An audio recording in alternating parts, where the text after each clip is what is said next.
Welcome back, everyone. You know, I ask you every night to be part of our conversation. We've been getting a ton of response to our questions of the day, so I figured we'd set some time aside now and get to those. And we asked you recently whether or not you thought Chris Christie has a chance to become president, and overwhelmingly, you said no way. Here's just a sample, and it comes from Facebook. Owen Flanagan wrote, "I think there's a much greater chance that Christie will end up in prison rather than the Oval Office, but I'm really looking forward to Trump and Christie going at each other." Dave Schmidt said, "Just as much as all the other GOP candidates, not a prayer."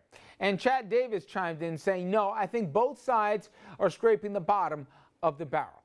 We also asked you about the Supreme Court and whether it puts the law above politics. And here's what some of you had to say. And we begin with Austin, who said, "No, the Supreme Court is bought and paid for." A little cynicism there. Dante Jones saying, "No. If laws were actually followed and politics kept aside, we would be a better nation." It's not always politics here on RFL. We also like to tap into some pop culture as well. And we asked you whether or not you thought that Bruce Jenner's transformation into Caitlyn's was courageous. It was enough to get Caitlyn an SB Courage Award after all, and it also got your support at home, at least for the most part.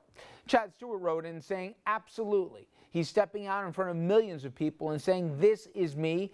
I am just glad that 90% of the response has been positive because it is courageous whenever anyone puts themselves out there." And Nancy LeBlanc said, "Very, very courageous. You have to live your own truth." And just like all those comments, we want you, as always, to be part of the program. And you can catch us on Facebook and also on Twitter at Richard French Live.